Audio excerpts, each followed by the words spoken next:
नमस्कार, मी प्रभाकर लोंढे, खडतार प्रवास वर्तमानपत्राचा तथा खडतार प्रवास यूट्यूब चॅनलचा मुख्य संपादक. आज आपण धाराशिव शहरामध्ये सिव्हिल हॉस्पिटलच्या समोर आलेलो आहोत. या ठिकाणी येण्याचे कारण असे की माजी आमदार सुधाकर भालेराव या ठिकाणी आलेले आहेत. नेमकं कोणत्या विषयावर यांनी सिव्हिल हॉस्पिटलला भेट दिली आपण जाणून घेणार आहेत. आपल्या सोबत आहेत सुधाकर भालेराव साहेब. साहेब नमस्कार, खडतार प्रवास यूट्यूब चॅनलमध्ये आपलं स्वागत आहे. नेमकं धाराशिवमध्ये सिव्हिल हॉस्पिटलला भेट देण्यात. खरं तर आज स्वातंत्र्य दिनाच्या निमित्तानं अभिजित देडे आमचा एक सामाजिक कार्यकर्ता, चळवळीतला कार्यकर्ता, त्यांनी उपवर्गीकरणाच्या बाबतीमध्ये काहीतरी प्याला आणि त्याच्या शरीराला इजा झाली अशा पद्धतीची बातमी संपूर्ण मीडियामध्ये व्हायरल झाली आणि ते पाहिल्यानंतर मला धक्का पोहोचला. खरं तर आज अशा पद्धतीचं स्वातंत्र्य दिनाच्या निमित्तानं या ठिकाणी ध्वजारोहण होत असताना अभिजित देडेंनी डिझेल पेट्रोल काहीतरी प्राशन केलं आणि त्यामध्ये त्याला काही उलट्या झाल्या, त्याच्या शरीराला इजा झाली आणि तो हॉस्पिटलला ॲडमिट झालाय असं समजलं. आणि त्यामध्ये त्याचा विषय असा गंभीर त्या ठिकाणी माझ्या लक्षात आला की अनुसूचित जातीतील उपवर्गीकरणाचा जो विषय आहे, अबकडब उपवर्गीकरणाचा, सुप्रीम कोर्टाच्या आदेशाने 1 ऑगस्ट 2024ला संपूर्ण भारत देशाला अनुसूचित जाती आणि अनुसूचित जमातीसाठी त्या ठिकाणी उपवर्गीकरण करावं आणि त्या पद्धतीने त्या राज्यानं निर्णय घ्यावा अशा पद्धतीचा आदेश सुप्रीम कोर्टाने दिलेला आहे. आणि त्या माध्यमातून अनेक राज्यांनी त्या ठिकाणी वेगवेगळ्या राज्यांनी त्याची अंमलबजावणी सुरू केलेली आहे. महाराष्ट्र राज्य सरकारने सुद्धा त्या पद्धतीनं पावलं उचललेली आहेत. म्हणून त्या ठिकाणी आम्ही त्या अपेक्षेनं त्या ठिकाणी पाहत असताना एकीकडे संविधानिक पद्धतीनं विरोध करताना काही मंडळी आमचीच बांधव त्या ठिकाणी समोर दिसत आहेत आणि एका पद्धतीनं संविधानिक पद्धतीनं समर्थन देखील त्या ठिकाणी उपवर्गीकरण व्हावं अशा पद्धतीची भावना त्या ठिकाणी निर्माण झालेली आहे. असं असताना या ठिकाणी आमचा अभिजित देडे या उपवर्गीकरणाच्या समर्थनार्थमध्ये आज त्या ठिकाणी त्यांनी ते डिझेल वगैरे पिलेलं आहे. त्यामुळे त्याला उलट्या वगैरे झालेल्या आहेत, त्याच्या शरीराला दुखापत झालेली आहे आणि आज सिव्हिल हॉस्पिटल धाराशिवमध्ये या ठिकाणी त्याला ॲडमिट केलेलं आहे आयसीयूमध्ये. म्हणून मला तात्काळ बातमी समजल्यामुळे मी या ठिकाणी पाहण्यासाठी आलो. मी पालकमंत्री, आमचे मित्रच आहेत पालकमंत्री प्रताप सरनाईक साहेब, यांच्याशी बी मी चर्चा केली. निश्चितच आज त्या ठिकाणी त्यांनी जे काही घेतलेला निर्णय आहे ते काही समर्थनार्थ नाही आहे. अभिजित देडे यांनी हा घेतलेला आजचा जो निर्णय आहे, त्यांनी स्वतः डिझेल पिऊन आपल्या शरीराला इजा करून घेतलेली आहे. समाजाला आरक्षण मिळावं अशा पद्धतीची त्याची अंतर्मनातली भावना आहे. परंतु ही भावना लक्षात घेत असताना खरं तर निवेदन देणे, त्या ठिकाणी पालकमंत्री आपलेच आहेत, सरकार त्या ठिकाणी समर्थनार्थ त्या ठिकाणी उपवर्गीकरणाच्या लढ्यामध्ये आपल्या बाजूने त्या ठिकाणी झुकतं माप देण्यासाठी तयार दिसत असताना आपण अशा पद्धतीनं खरं तर टोकाचं पाऊल घेतलं नाही पाहिजे. अशा पद्धतीची भावना लक्षात आलेली आहे, तरी सुद्धा त्यांनी घेतलेलं आहे. 1 मिनिट थांबवतो तुम्हाला. हे संबंधित अभिजित देडे यांची सकाळी मी मुलाखत घेतली. त्यांचं स्पष्ट मत आहे की 1 ऑगस्ट 2024ला निर्णय जारी केला सर्वोच्च न्यायालयाने, पण त्याची अंमलबजावणी 2 वर्ष झाली नाही. आमच्या समाजाला खेळवत ठेवण्याचं काम हे महाराष्ट्र सरकार करत आहे आणि या विषयावर प्रताप सरनाईक पालकमंत्री धाराशिवचे असताना विधानसभेमध्ये, विधान परिषदेमध्ये कसल्याही प्रकारचा आवाज उठवत नाहीत आणि म्हणून मातंग समाजाला न्याय मिळत नाही. यामुळे मी पेट्रोल अंगावर ओतून घेतलं, आत्मदहन करायचा प्रयत्न केला. मी मेलो तर बेहतर, पण माझ्या समाजाला न्याय मिळाला पाहिजे अशी भूमिका त्यांनी मांडली. या विषयावर आपण काय म्हणा? खरं तर माननीय एकनाथजी शिंदे साहेब मुख्यमंत्री असताना बदर समिती स्थापन करून त्या ठिकाणी त्यांच्या भाषणात सुद्धा आपण ऐकलेलं असेल की लवकरच उपवर्गीकरणाचा प्रश्न मार्गी लागेल अशा पद्धतीची भूमिका एकनाथ शिंदे साहेबांनी त्या ठिकाणी घेतलेली आहे. तदनंतर मुख्यमंत्री एकनाथ शिंदे साहेबांच्या नंतर आता माननीय देवेंद्र फडणवीस साहेब त्या ठिकाणी मुख्यमंत्री आहेत, हे उपमुख्यमंत्री आहेत. दोन्ही उपमुख्यमंत्र्यांनी आणि सरकारने लवकरात लवकर याची अंमलबजावणी करावी अशा पद्धतीची भावना सबंध महाराष्ट्र राज्यामध्ये रस्त्यावर त्या ठिकाणी समर्थनार्थ आंदोलन होताना आपण पाहतोय. काल लातूरचा सुद्धा आपण मोर्चा पाहिला असेल. आज उद्या तुम्ही धाराशिवला सुद्धा 20 तारखेला काहीतरी आपण कार्यक्रम आयोजित केलेलाच आहे. त्यामुळं अशा पद्धतीनं आपण या ठिकाणी काम करत असताना उपवर्गीकरण झालं पाहिजे ह्या समर्थनार्थ अभिजित देडेंनी त्या ठिकाणी आजचा जो काही निर्णय घेतला टोकाचा, तो निश्चित समर्थन आम्ही त्याचं करू शकत नाही. त्यांनी निवेदन दिलं पाहिजे, त्याच मताचा मीही आहे. परंतु त्याची भावना लोंढे साहेब, आज मीडिया म्हणून, आपण पत्रकार म्हणून त्याची भावना काय, हा खऱ्या अर्थानं अंतकरणातला जिव्हाळ्याचा प्रश्न आहे. आणि त्याला असं वाटतं की 1 ऑगस्ट 2024चा सुप्रीम कोर्टाचा आदेश असून सुद्धा या ठिकाणी अशा पद्धतीनं संविधानिक विरोध करणाऱ्या लोकांचं ऐकून हा उपवर्गीकरणाचा प्रश्न प्रलंबित आहे की काय, अशा पद्धतीची भावना त्यांच्या अंतर्मनामध्ये निर्माण झाली. आणि खरं तर त्यांनी आज अशा पद्धतीचं टोकाचं पाऊल उचललेलं आहे. सरसलामत तो पगडी हजार. आमच्या समाजातल्या सर्व कार्यकर्त्यांना माझी विनंती आहे की आपण असं टोकाचं पाऊल घेऊ नये. येणाऱ्या काळामध्ये आपण संघर्षाच्या भूमिकेनं, संविधानिक पद्धतीनं आपण निश्चित रूपानं उपवर्गीकरण झालं पाहिजे. मी त्या मताचा आहे. मी आपल्या समाजातले बरेचसे तरुण आज शहीद झाले त्या आरक्षणाच्या बाबतीमध्ये. अजून किती होतील माहीत नाही. सरकार कुठपर्यंत मातंग समाजाच्या कोपराला गुळ लावणार आहे, या बाबतीमध्ये तुम्ही काय सांगाल? निश्चितच राज्य सरकारने ताबडतोब अशा पद्धतीच्या भावना, आज पहिल्यांदा आपणाला, आपण म्हणालात, अनेक कार्यकर्त्यांनी त्या ठिकाणी आपलं प्राणाची आहुती दिलेली आहे. अशा पद्धतीनं कार्यकर्ते पुढं टोकाचं पाऊल घेणार नाहीत याची काळजी राज्य सरकारने घ्यायची आहे.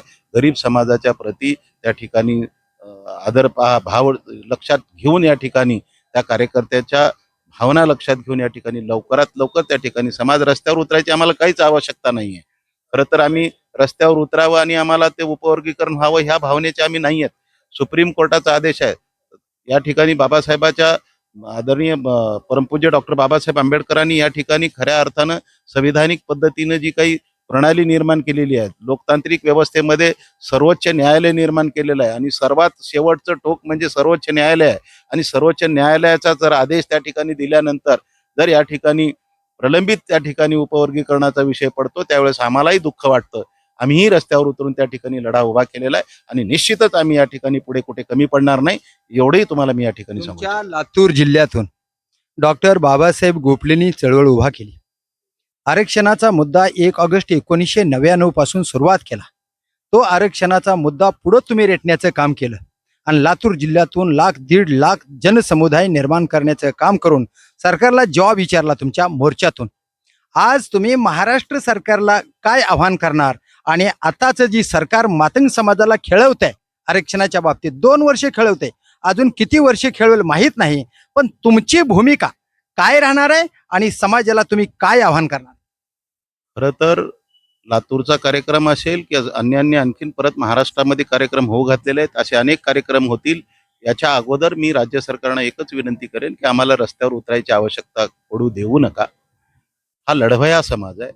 इंग्रजाच्या काळामध्ये ब्रिटिश सरकारने 1871 साली गुन्हेगारी जमात म्हणून मातंग समाजाला जात सुद्धा नव्हती. खरं तर विचार केला तर त्या ठिकाणी गुन्हेगारी जमात या पार्श्वभूमीवर समाज, देशाला आझादी 47ला मिळाली, 1947ला, आणि आम्ही खऱ्या अर्थानं गुन्हेगारी जमातीमधून 1952ला बाहेर पडलेलो आहे. अशा पद्धतीच्या गरीब समाजाच्या प्रती आदर भावना लक्षात ठेवून त्याची शैक्षणिक आणि नोकरी व्यवसायाच्या बाबतीमध्ये लक्षात घेऊन त्या ठिकाणी हा उपवर्गीकरणाचा प्रश्न अत्यंत महत्त्वाचा आहे.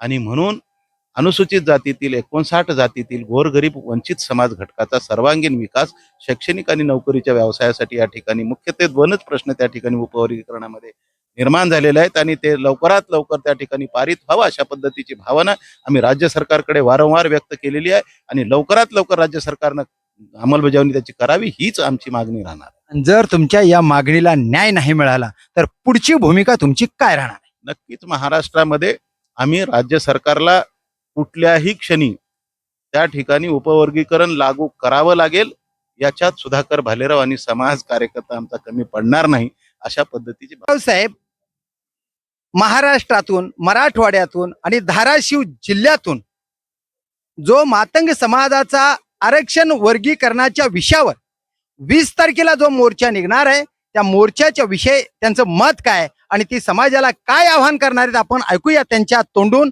सर, काय आव्हान करणार?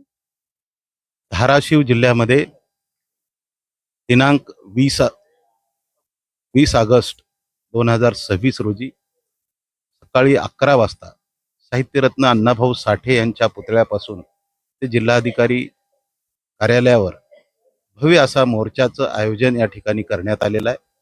मी सबंध धाराशिव जिल्ह्यातील व परिसरातील सबंध आजूबाजूच्या जिल्ह्यातून प्रमुख कार्यकर्त्यांना माझी विनंती आहे की आपण मोठ्या संख्येनं धाराशिवमध्ये जिथं असाल तिथून तुम्ही धाराशिवमध्ये दिसाल अशा पद्धतीची भावना घेऊन आपण मोठ्या संख्येनं उपस्थित राहावं.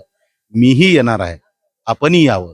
सुधाकर भालेराव आणि आपल्या सर्व समर्थकासह त्या ठिकाणी धाराशिवमध्ये उपवर्गीकरणाच्या समर्थनार्थ या ठिकाणी अनुसूचित जातीचं उपवर्गीकरण व्हावं या भावनेनं समर्थनार्थ मोठा लढा त्या ठिकाणी मोर्चाच्या माध्यमातून उभा केलेला आहे. आपण सर्वांनी उपस्थित राहावं असं मी आवाहन करतो. वंचित आरक्षणापासून राहणाऱ्या सर्व अनुसूचित जातीतल्या जाती जमातीला आवाहन केले भालेराव सरांनी की या 20 तारखेच्या मोर्चामध्ये तुम्ही जिथून असाल तिथून या मोर्चामध्ये सामील व्हा. मीही येतोय, आपणही या. तर हे आहेत सुधाकर भालेराव की ज्यांनी आरक्षणाची चळवळ फार मोठ्या प्रमाणामध्ये नागपूरच्या विधानसभेच्या पायऱ्यावर बसून आमची व्यथा जाणवून दिलेली आहे. आणि हेच व्यथा पूर्ण महाराष्ट्रभर मातंग समाजाची पोतराजाच्या वेशात आमचा समाज पोतराजकी का करतोय, तर आम्हाला आरक्षणाचा न्याय मिळत नाही, आम्हाला संधी मिळत नाही, अशीच भावना त्यांची होती. तर हे सुधाकर भालेरावनी प्रथम करून दिलं, दाखवलं जनतेला. आणि हीच भावना महाराष्ट्रभर पोचवण्याचं काम भालेराव करतात. आणि त्यांच्या सोबत महाराष्ट्राचे शेकडो कार्यकर्ते या आरक्षणाच्या लढ्यासाठी महाराष्ट्र सरकारच्या विरोधात लढा देत आहेत. उद्या येणाऱ्या 20 तारखेला धाराशिवमध्ये भव्य असा मातंग समाजाचा मोर्चा आरक्षण वर्गीकरणासाठीच आहे. या मोर्चात सुद्धा सुधाकर भालेराव हजर होणार आहेत. महाराष्ट्रातल्या सर्व तमाम मातंग समाजाला हेच आव्हान ते करतात की हे टोकाचं पाऊल तुम्ही करू नका. आरक्षणाचा लढा लढायचा आहे, आरक्षण मिळवून घ्यायचंय, पण मरून आरक्षण मिळवून घेण्यात उपयोग नाही. लढा द्यायचाय, लढायचंय, रडायचं नाही, अशी भूमिका त्यांनी मांडली. आणि जर महाराष्ट्र सरकारने आम्हाला वेळेत नाही न्याय दिला तर पूर्ण महाराष्ट्र मातंग समाज आणि मातंग समाजासह तत्सम जाती 58 जाती जे आरक्षणापासून वंचित राहिल्यात ते सर्व जाती एकत्र होतील आणि महाराष्ट्र सरकारच्या विरोधात रस्त्यावर उतरल्याशिवाय राहणार नाहीत, अशीच भूमिका त्यांनी बोलून दाखवली. पाहूया येणाऱ्या काळामध्ये नेमकं देवेंद्र फडणवीस महाराष्ट्राचे मुख्यमंत्री कोणता निर्णय घेतील तेच पाहूया येणाऱ्या काळात. मी प्रभाकर लोंढे, खडतार प्रवास वर्तमानपत्राचा तथा खडतार प्रवास यूट्यूब चॅनलचा मुख्य संपादक. या चॅनलला सबस्क्राईब करा, शेअर करा, लाईक करा, बेल आयकॉनचे बटन दाबा. आपले विचार आरक्षणाच्या विषयी कमेंट बॉक्समध्ये नोंद करा. धन्यवाद. धाराशिवकर. जय हिंद, जय महाराष्ट्र.